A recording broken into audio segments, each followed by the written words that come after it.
Hello anime lovers, स्वागत है तुम लोगों की एक और नए वीडियो में। और आज मैं एक नई एनिमे को एक्सप्लेन करने वाला हूँ। इस एनिमे का नाम है the dangers in my heart.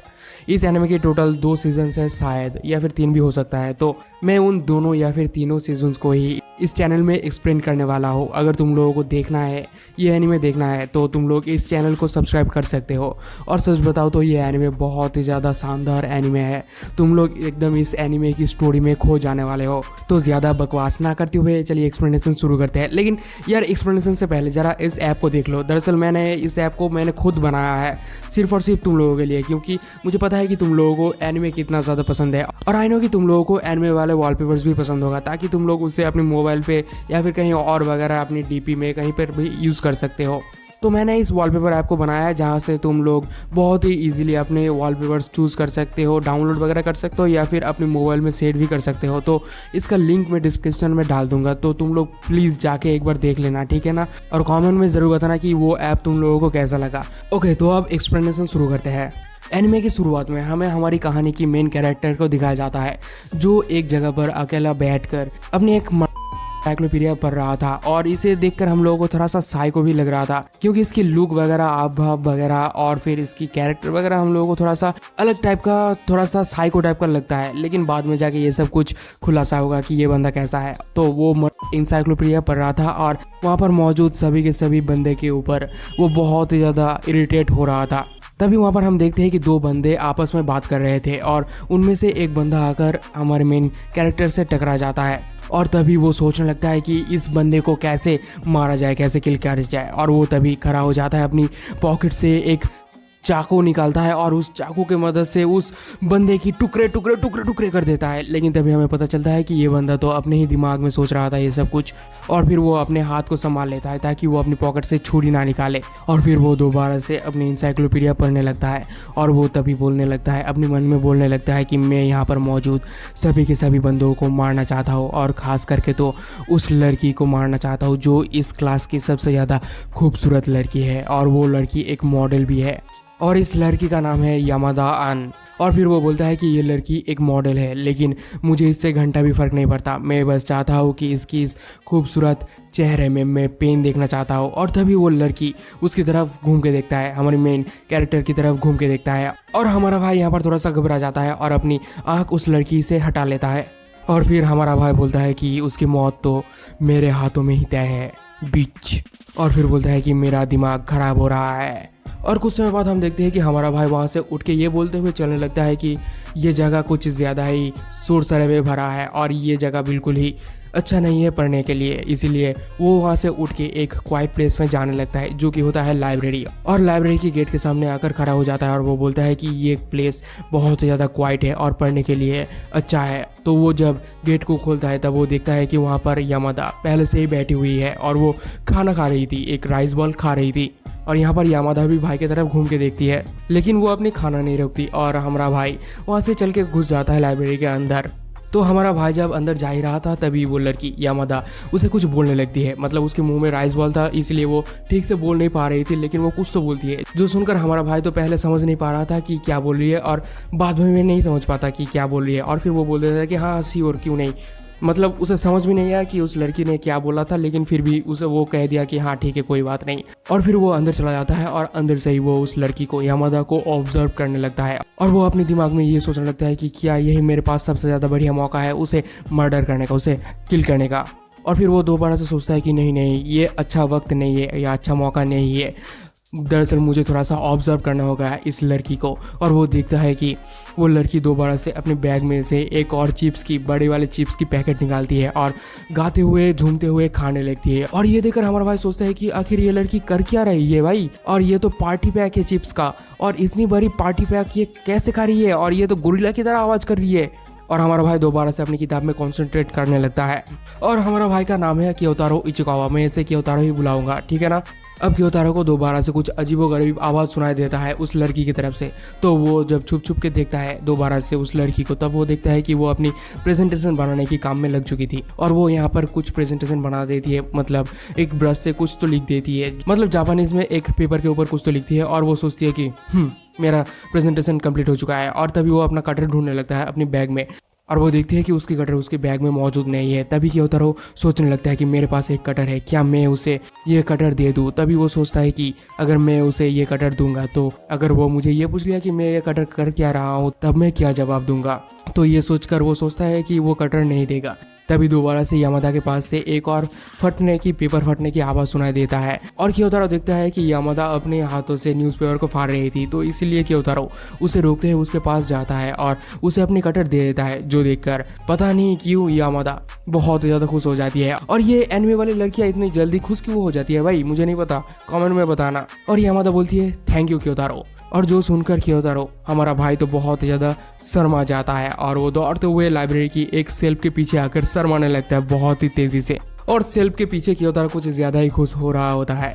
और तभी हम देखते हैं कि वहाँ पर जो बेल है, स्कूल का जो बेल है वो बज जाता है, मतलब टिफिन टाइम खत्म हो चुका है। और यामादा वहाँ से उठ के चलने लगती है, लेकिन उसने क्योतारो की कटर को अपने बैग में डाल लेती है।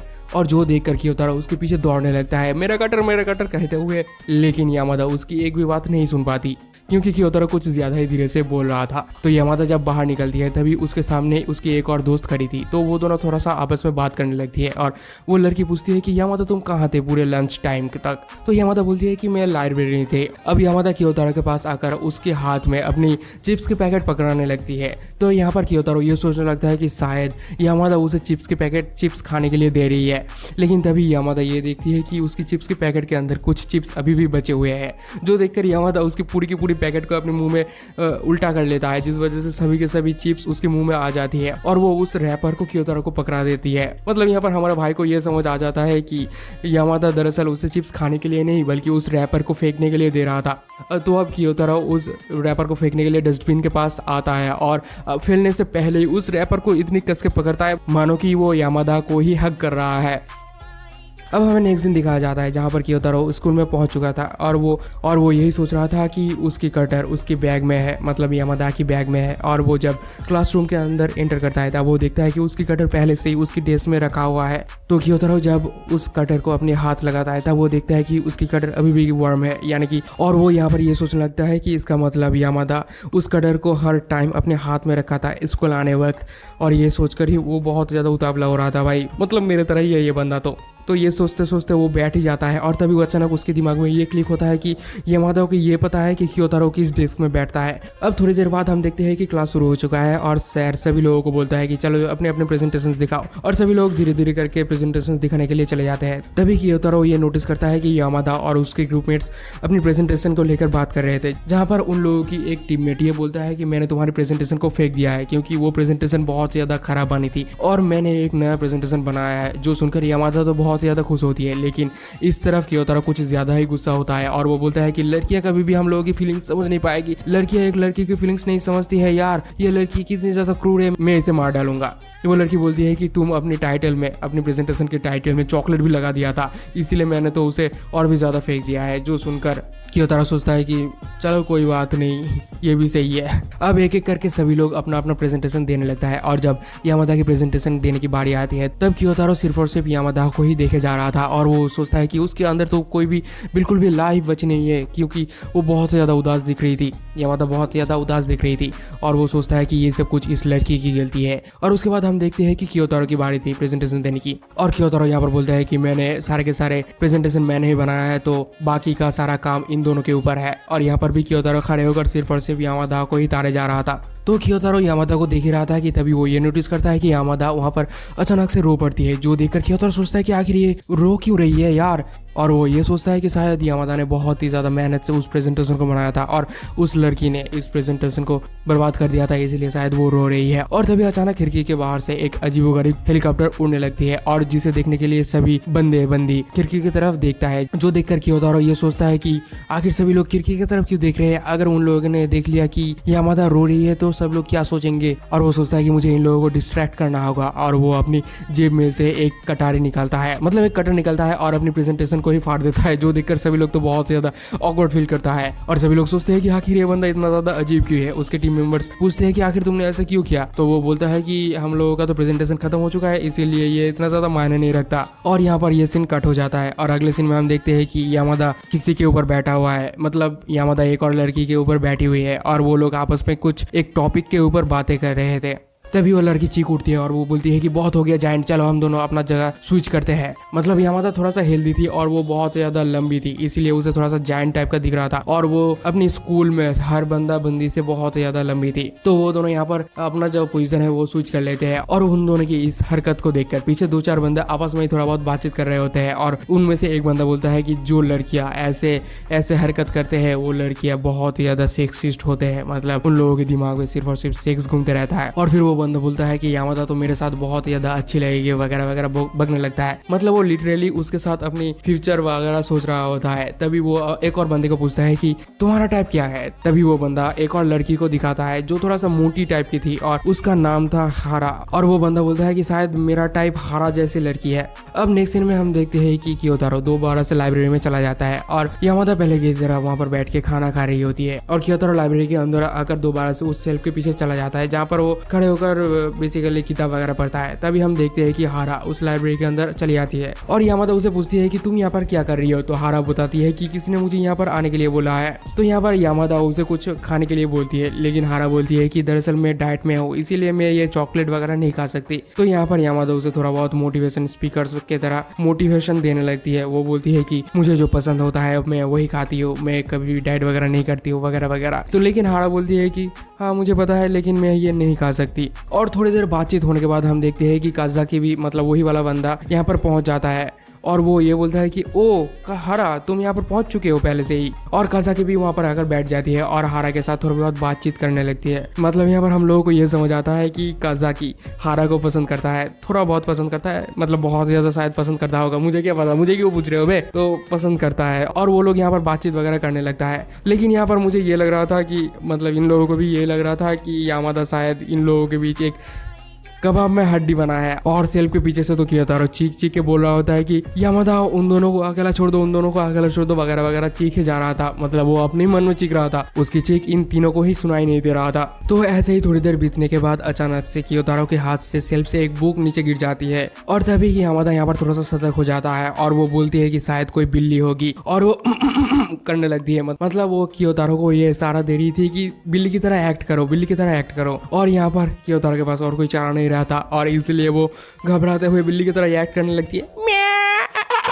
कि बिल्ली की एक्टिंग बहुत ज्यादा खराब थी, जो सुनकर इन दोनों को तो समझ आ जाता है कि पीछे कोई ना कोई तो है। और यामादा बोलती है कि रुको मैं जरा देख के आती हूँ। वो भी इन दोनों को यहाँ पर अकेला छोड़ने के लिए सोच रही थी और वो भी पीछे आकर म्याऊ म्याऊ करने लगती है। और ये सुनकर तो वो दोनों बोलते हैं कि ये तो एक कोई अलग बिल्ली है, मतलब इसकी आवाज तो पहली बिल्ली जैसी नहीं है। और वो दोनों सोचते हैं कि शायद ये दोनों आपस में ही लड़ाई वगैरह कर रहे थे और यहाँ पर ये दोनों तो म्याऊ म्याऊ म्याऊ म्याऊ करने लगता है, जो सुनकर वो दोनों हंसने लगते हैं, लिटरली हंसने लगते हैं। और फिर यहाँ पर उन दोनों की बहुत ज्यादा अच्छी क्वालिटी टाइम स्पेंड होती है। अब थोड़ी देर बाद वो दोनों चले जाते हैं लाइब्रेरी से, जो देखकर यामादा बोलता है कि फूफ वर्क डन, हम लोगों का काम कंप्लीट हो चुका है। जो सुनकर कियोतारो बोलता है कि अब स्कूल छुट्टी होने के बाद हम देखते हैं कि कियोतारो अपनी साइकिल लेकर चलते हुए घर जा रहा था, मतलब अपनी साइकिल लेकर चलते हुए घर जा रहा था, समझ रहे हो। तो चलते चलते वो एक मैगजीन की शॉप के सामने आकर खड़ा होता है और तभी उसे ये याद आता है कि यामादा CIEL की मैगजीन के बारे में बात कर रही थी जिसमें उसकी फोटो आने वाली थी। तो ये बात उसके दिमाग में आने के बाद वो सोचता है कि क्या मुझे इस मैगजीन शॉप के अंदर जाना चाहिए। लेकिन तभी वो सोचता है कि मुझे इस ड्रेस में, स्कूल वाली ड्रेस में उस शॉप के अंदर नहीं जाना चाहिए। और वो घर से एक अजीबोगरीब ड्रेस पहन के आता है, बे ये कैसा ड्रेस है छपरी साला। तो ड्रेस पहन के आकर वो देखता है कि CIEL मैगजीन में उसका फ्रंट पेज में ही यामादा का ही फोटो चिपका हुआ है, जो वो खड़े होकर वहीं पर देख रही थी। तभी वो देखता है कि पीछे से कोई आता है और ये और कोई नहीं यामादा ही होती है, जिसे देखकर कियोतारो दोबारा से सेल्फ के पीछे छुप जाता है और वो छुप छुप के यामादा को देखने लगता है। और वो देखता है कि यामादा यहाँ पर थोड़ा सा अजीबोगरीब बिहेव कर रही थी। तभी वहाँ पर दो और लड़की आती है जो उसी CIEL मैगजीन को देखने लगती है और तभी यामादा अपनी मुंह से मास्क, चश्मा और टोपी हटाती है और उन दोनों के बीच में थोड़ा सा अजीबोगरीब हरकतें करने लगती है, जो देखकर वो दोनों लड़की उस मैगजीन को नहीं खरीदती और उसे वहीं पर रख के चली जाती है थोड़ा सा घबराते हुए, जो देखकर यामादा तो थोड़ा सा डिसअपॉइंट होती है। लेकिन दोबारा से वो खड़ी हो जाती है अपनी पेन निकल सिग्नेचर देने के लिए। तभी उसके सामने से एक लेडी चलते हुए आता है और यहाँ पर यामादा ये सोचता है कि शायद वो लेडी उसके ऑटोग्राफ लेने के लिए आ रही है। लेकिन वो लेडी इस शॉप की शॉपकीपर थी और वो वहाँ पर बिखरी हुई मैगजीन्स को ठीक कर देती है, जो देखकर यामादा थोड़ा सा उदास होकर उस घर को छोड़ के चली जाती है। और इसे देखकर क्योतारो ये सोचने लग जाता है कि क्या मुझे इस मैगजीन को खरीदना चाहिए, क्या मुझे इस मैगजीन को खरीदना चाहिए। और वो सोचता है कि अगर मैं इस मैगजीन को खरीदूं तो यामादा को थोड़ा सा हेल्प हो जाएगा वगैरह वगैरह सोचने लगता है। तो अब क्योतारो फाइनली उस मैगजीन को खरीद लेता है और वो उस मैगजीन को लेकर अपने घर में चला आता है और वो एक एक करके यामादा की हर एक फोटो को देखने लगता है। जैसे तुम लोग किसी भी लड़की की इंस्टाग्राम प्रोफाइल में जाकर उसकी फोटोज वगैरह देखते हो एकदम स्क्रॉल करके करके, वैसे ही करता है ये बंदा। तो क्योतारो यामादा को देखते हुए ये बोलता है कि ये तो बिल्कुल स्ट्रेंजर की तरह लग रही है। और वो अचानक उस मैगजीन को एक डस्टबिन में फेंक देता है और वो बोलता है कि मुझे इससे कोई भी फर्क नहीं पड़ता और वो सोने के लिए चला जाता है। अब हमें दोबारा से नेक्स्ट दिन दिखाया जाता है जहाँ पर हम देखते हैं कि सभी लोगों के साथ साथ क्योतारो भी स्कूल की तरफ जा रहा था और हमें फ्लैशबैक में दिखाया जाता है कि क्योतारो उस मैगजीन को डस्टबिन से उठाकर अपने बेड में अपने तकिए के पास रख लिया था और साइकिल में चढ़ के जाते हुए उस मैगजीन के बारे में ही सोच रहा था। तभी वो अचानक सामने यामादा और एक लड़के को एक साथ देखता है और वो सोचता है कि क्या यही लड़का उसकी बॉयफ्रेंड है। और फिर वो सोचता है कि हाँ, इसमें गलत क्या है, आखिर ऐसे ही तो पूरी दुनिया वर्क करता है। और तभी वो आकर यामादा की बाजू में खड़ा हो जाता है और वो धीरे धीरे करके छुप छुप के उन दोनों की बातें को सुनने लगता है। और उन दोनों के बातें सुनने के बाद उसे ये रियलाइज होता है कि ये बंदा दरअसल यामादा को पिकअप करने की मतलब पटाने की कोशिश कर रहा था। जहाँ पर वो बंदा यामादा को पूछता है कि क्या तुम्हारे पास सोशल मीडिया है, तो यामादा बोलता है कि सोशल मीडिया, जो देखकर क्योतारो अपने ही मन में बोलता है कि अभी ये लड़की इतनी भी ज्यादा गवार नहीं है जितनी ये दिखती है। तो ये बात सुनकर वो बंदा बोलता है कि आखिर तुम्हारे पास कोई भी सोशल मीडिया अकाउंट नहीं है तो फिर तुम अपने दोस्तों से कैसे बात करते हो। तो यामादा बोलती है कि दरअसल हम लोग अपने ब्रेन में टेलीपैथी की मदद से बातचीत करते हैं। यहाँ पर ये बंदा तो कुछ ज्यादा ही फ्लर्टिंग कर रहा था बे, छपड़ी कहीं का। और सच बताओ तो इस बंदे को देखकर मुझे कुछ ज्यादा ही खुंदक आ रहा था। अब चलते चलते एक टाइम हम देखते हैं कि यामादा और वो लड़का दोनों ही खड़े हो जाते हैं। मतलब उस लड़के ने यामादा को रोका था और वो उसके हाथ को पकड़ लेता है और वो बोलता है कि मुझे अपना नंबर दो। जो सुनकर यामादा के पास तो और कोई चारा नहीं रहता क्योंकि वो लड़का लिटरली जबरदस्ती कर रहा था यामादा के साथ और वो अपनी फोन अपनी पॉकेट से धीरे धीरे निकाल के उसे नंबर देने वाली थी। और यहाँ पर इस तरफ क्योतारो ये सोचता है कि मुझे कोई फर्क नहीं पड़ता, चाहे वो जिससे भी बात करे, जिसको भी अपना नंबर दे, मुझे कोई फर्क नहीं पड़ता। और तभी अचानक उसके दिमाग हिल जाता है। मतलब ये बिल्कुल साइको है भाई ये बंदा। और उसके दिमाग हिलने के बाद वो अपनी साइकिल को बिल्कुल सामने की तरफ फेंक देता है, जिस वजह से वो साइकिल एकदम फुल रफ्तार से जाते हुए यामादा और उस बंदे को क्रॉस करते हुए जाकर एकदम नदी में गिर जाता है, जिसकी वजह से उन लोगों की थोड़ा सा ध्यान डिस्ट्रैक्ट हो जाता है। और सभी लड़के लड़की दौड़ के जाते हैं उस साइकिल को देखने के लिए, जिनमें से वो लड़का और यामादा भी था। तो उसके पीछे से एक और लड़की आ रही थी जो कि यामादा की दोस्त थी और वो आकर यामादा को बोल देती है कि यामादा क्या तुमने ये देखा कि ये इचिका मतलब हमारी क्योतारो की ही बाईसाइकिल है। तो यामादा यहाँ पर क्योतारो को ये पूछता है कि क्योतारो तुमने ऐसे क्यों किया। तो क्योतारो के पास तो कोई जवाब नहीं होता, तो इसीलिए वो करने लगता है। और फिर क्योतारो झूठ बोलता है और वो बोलता है कि मैंने ब्रेक के जगह एक्सीलरेटर दबा दिया था गलती से। जो सुनकर यामादा तो कुछ ज्यादा ही हंसने लगती है और वो बोलती है कि इचिका तुम तो कुछ ज्यादा ही फनी हो। और ये सुनकर क्योतारो के दिमाग में एकदम गाने बजने लगते हैं, हवाएं धीरे धीरे बहने लगते हैं, जुल्फे लहराने लगते हैं। अब नेक्स्ट दिन हम देखते हैं कि क्योतारो दोबारा से वो अपना ही काम कर रहा था। मतलब अपनी फालतू के किताबें वगैरह पढ़ रहा था और अपने ही दिमाग में ख्याली पुलाव वगैरह बना रहा था। और वो ये सब कुछ लाइब्रेरी के अंदर एक सेल्फ के पीछे कर रहा था, मतलब जहाँ पर वो हमेशा रहता है छुपा हुआ, वहीं पर ही वो ये सब कुछ कर रहा था। और तभी हम देखते हैं कि यामादा अन भी वहाँ पर मौजूद थी। मतलब वो हमेशा कई तरह अपनी खाना वगैरह खा रही थी लाइब्रेरी में बैठ के। और उसे देखकर क्योतारो दोबारा से अपनी दिमाग में ये सोचने लगता है कि ये लड़की हमारे स्कूल की सबसे ज्यादा खूबसूरत लड़की है और ये लड़की एक मॉडल भी है और मैं इसे मारना चाहती हूँ। लेकिन इस तरफ यामादा तो अपने ही मजे में खाना वगैरह खा रही थी और नाच रही थी, गा रही थी। और तभी हम देखते हैं कि यामादा अचानक से अपनी नाचना झूमना रोक देती है और वो अचानक से खड़ी हो जाती है, जो देखकर क्योतारो ये सोचने लगता है कि आखिर इसको हुआ क्या है। तभी वो नोटिस करता है कि उसके हाथ में एक डब्बा टाइप का कुछ चीज था, जो देखकर उसे समझ आ जाता है कि उसे थोड़ा सा पानी चाहिए इस डब्बे को फिल करने के लिए। और तभी यामादा वहां से दौड़ के चली जाती है और अगले ही पल हम देखते हैं कि यामादा उसी कटोरी पे थोड़ा सा पानी लेकर दौड़ते हुए आती है। लेकिन तभी वो ये नोटिस करती है कि उसकी कटोरी से थोड़ा सा पानी छीट के नीचे गिर गया था, इसीलिए वो दोबारा से उस पानी को लेने के लिए चली जाती है। तभी क्योतारो यहाँ पर ये नोटिस करता है कि उसने थोड़ी सी पानी लाइब्रेरी के अंदर भी गिरा दिया था, इसीलिए वो जल्दी से उस पानी को पोंछने लगता है, क्योंकि अगर लाइब्रेरियन ने देख लिया कि यहाँ पर पानी गिरा हुआ है तो उन लोगों की खैर नहीं होने वाली। और वो पानी को पोंछ ही रहा था कि तभी वहाँ पर यामादा दोबारा से आ जाती है, लेकिन इस बार भी उसने थोड़ी सी पानी गिरा दिया था। अब यामादा क्लॉक की तरफ देखती है और वो देखती है कि उसके पास बिल्कुल भी टाइम नहीं बची है और इसीलिए वो जल्दी और भी ज्यादा जल्दी करने लगती है। और वो बोलती है कि मैं इस पानी को बाद में पोंछ दूंगी और वो दोबारा से थोड़ी सी पानी भरने लगती है उस कप में। अब अब यामादा की इस बेवजह मेहनत को देखकर क्योतारो के दिमाग में कुछ खुराफाती दौड़ने लगता है और वो सोचता है कि अगर मैं एक कप ले आकर उसे दे दूं तो कैसा रहेगा। और वो तभी अचानक से दौड़ते हुए जाता है, बहुत ही तेज दौड़ता है बंदा भाई, और वो बहुत ही तेज दौड़ते हुए एक सीढ़ी की मदद से ऊपर जाता है, वहां से कप लेता है और दोबारा से दौड़ते हुए यामादा के पास आता है। लेकिन जब तक वो पहुंचता है तब तक वो देखता है कि यामादा अपनी प्लेट बदल चुकी है और वो लगभग उसे खाने वाली थी, मतलब जो खाना खाने के लिए वो पानी इकट्ठा कर रही थी, लगभग वो खाना बन चुकी है और उसे वो थोड़ा सा हिलाती है, जिस वजह से उसकी कलर चेंज हो जाता है। और यहाँ पर क्योतारो ये बोलता है कि मतलब अपने ही मन में बोलता है कि जितना बार तुम इसे हिलाओगे, मतलब जितना बार तुम इसे शेक करोगे या फिर घटाओगे या फिर कुछ तो करोगे, यार डबल मीनिंग मत निकालो इस बात का, ठीक है ना। तो जितना टाइम इसे हिलाओगे तो उतनी बार इसका कलर चेंज होता रहेगा और उतनी ज्यादा टेस्टी ये होने लगेगी। और तभी यामादा उसे लेकर, उस खाने को लेकर अपने मुंह में डाल लेती है, जो खाकर तो वो नहीं दुनिया में खो जाती है बे, क्योंकि ये खाना बहुत ज्यादा टेस्टी होती है। और वहीं पर खड़े होकर क्योतारो ये सब कुछ देख रहा था, क्योंकि उसकी तो पूरी की पूरी मेहनत पर मुंह छिड़ गया था, मतलब पानी छिड़ गया था। और वो यहाँ पर थोड़ा सा एम्बेरस होने लगता है और वो अपनी एम्बेरसनेस को कमाने के लिए वो पानी के नल के पास चला जाता है और वो बोलता है कि मैं दरअसल पानी पीने के लिए इस ग्लास को लाया हूँ।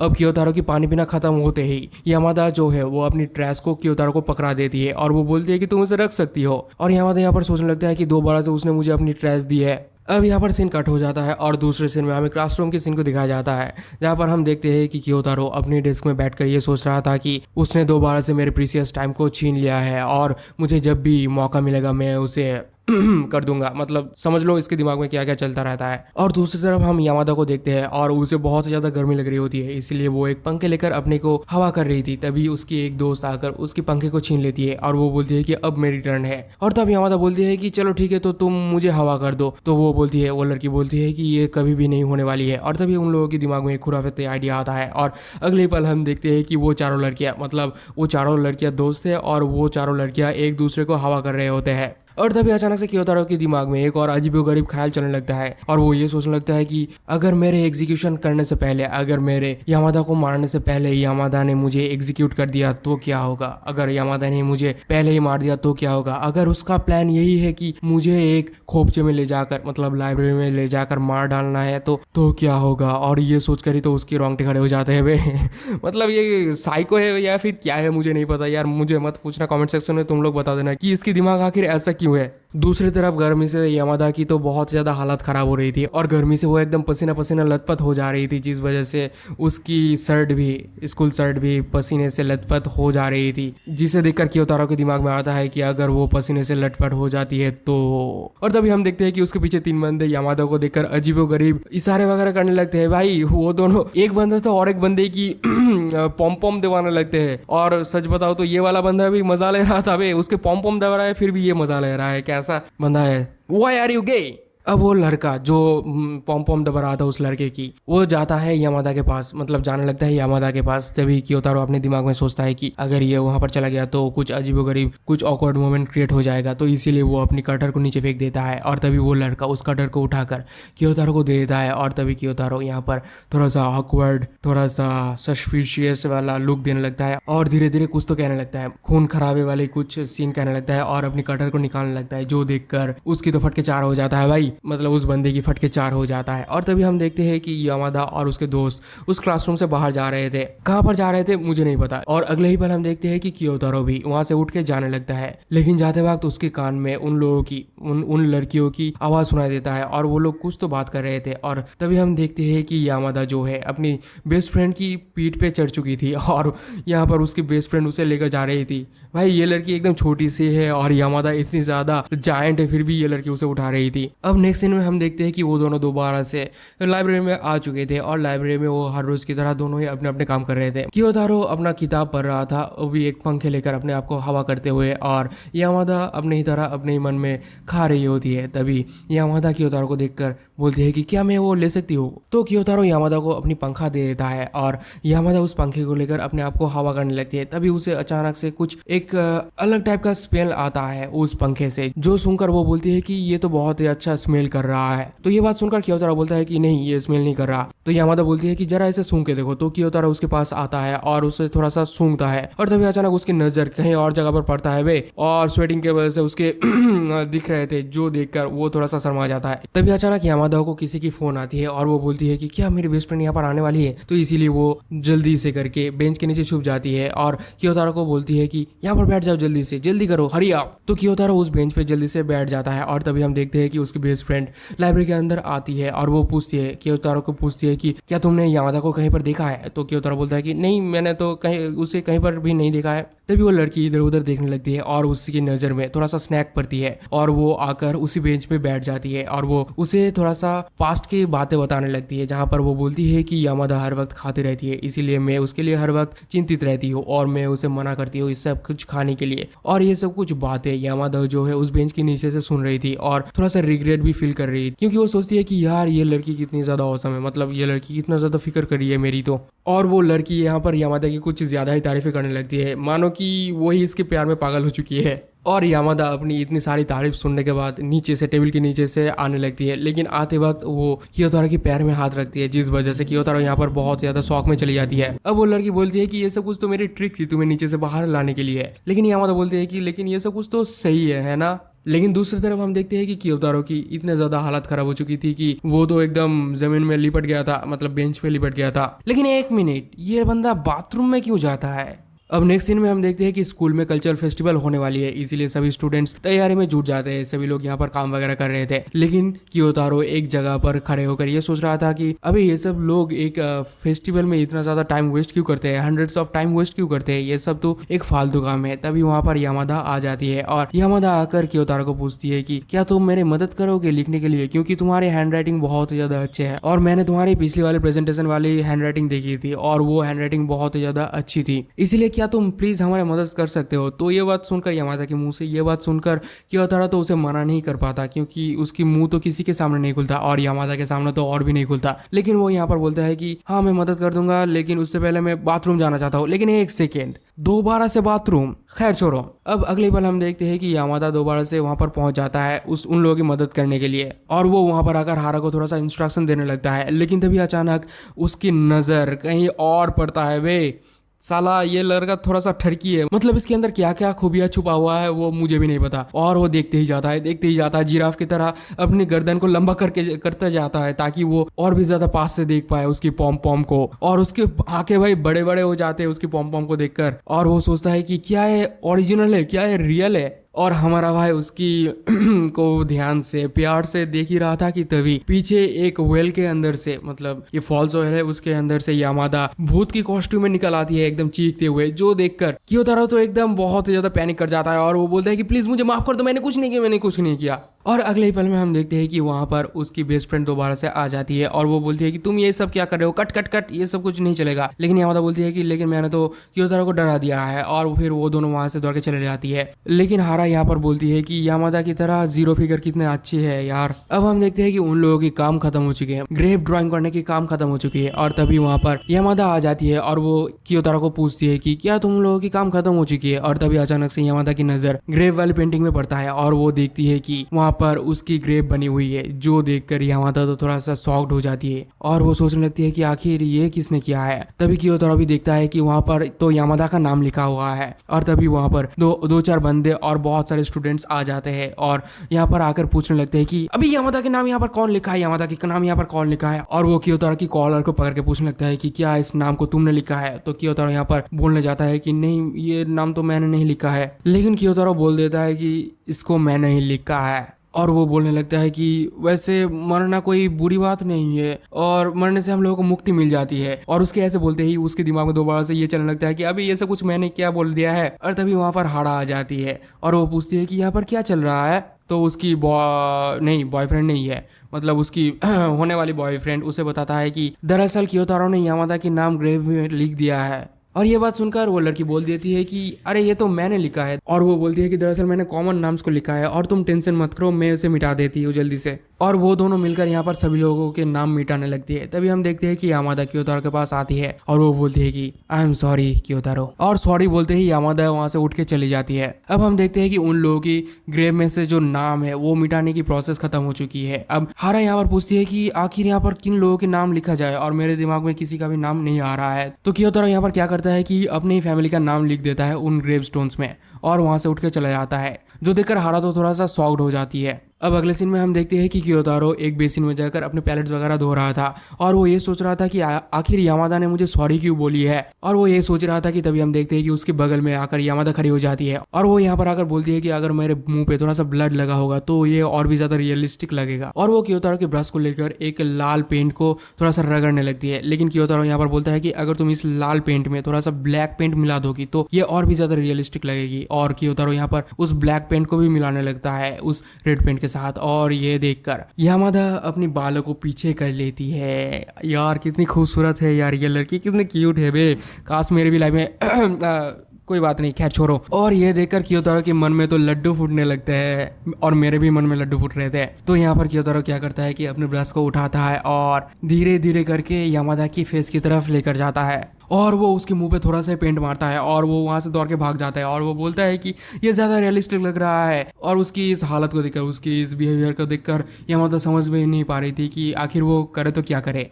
अब हम देखते हैं कि स्कूल में फेस्टिवल शुरू हो चुका है और हमेशा की तरह क्योतारो एक विंडो पे जाकर खड़ा हो गया था, मतलब अकेला ही खड़ा हो गया था और वो अपने ही दिमाग में अपने ही साथ बातें कर रहा था, वगैरह वगैरह बातें कर रहा था, जो इतना भी ज्यादा इंपॉर्टेंट नहीं है। और वो पीछे, मतलब अपने पीछे यामादा की ग्रुप के ऊपर भी थोड़ा सा नजर रख रहा था। तभी हम देखते हैं कि उन लोगों के पास वही छपड़े बंदे आते हैं जो हर वक्त यामादा के पीछे आगे पीछे घूमते रहते हैं, और वो छपड़े बंदे आकर उन लोगों को इन्वाइट करते हैं चलो हम लोगों के साथ कैरियोके देखने के लिए। लेकिन उनमें से एक बंदी बहुत ज्यादा उतावली होती है उन लोगों की गाना सुनने के लिए, उसकी वजह से सारे लड़कियां मान जाती है उन लोगों के साथ जाने के लिए। और ये देखकर क्योतारो बहुत ज्यादा जेलस फील करता है और वो बोलता है कि अपने मन में बोलता है कि इसी वजह से, बिल्कुल इसी वजह से मैं हर एक एक्सट्रोवर्ट को हेट करता हूँ। लेकिन तभी उसके दिमाग में ये याद आता है कि उसी ने ही, उस लड़के ने ही उसकी सबसे ज्यादा पहले मदद किया था उसकी साइकिल को नदी से निकालने के लिए, और फिर वो उन लोगों के पीछे पीछे चलने लगता है। तभी दो लड़की उसकी पाथ को रोक लेती है, जिस वजह से क्योतारो एक और गेट के अंदर से होते हुए बाहर निकलता है और वो देखता है कि वो लोग तो वहां पर नहीं है, मतलब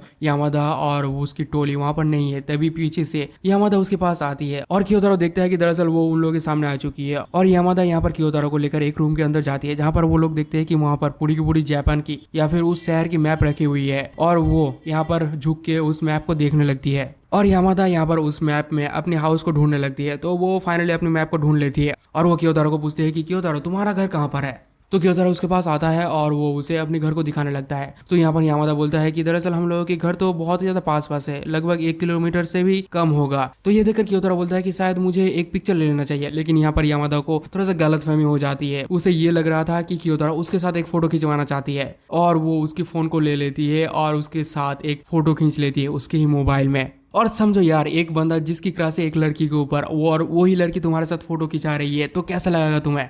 हाँ सोचो जरा। अब थोड़ी देर बाद यामादा की टोली वहां पर मौजूद हो जाती है और उसकी बेस्ट फ्रेंड उसे थोड़ा सा डांटने लगती है और बोलती है कि यार आखिर तुम हर वक्त कहाँ पर खो जाती हो। और तभी हम देखते हैं कि पीछे क्योतारो खड़े होकर अपनी उसी फोटो को देख रहा होता है, मतलब उसकी और यामादा की फोटो को देख रहा होता है, और वो अपने दिमाग में बोलता है कि 80 साल हो चुके हैं हमारे इस स्कूल को, और वो बोलता है कि ये फोटो मेरे लिए सबसे ज्यादा बढ़िया गिफ्ट है।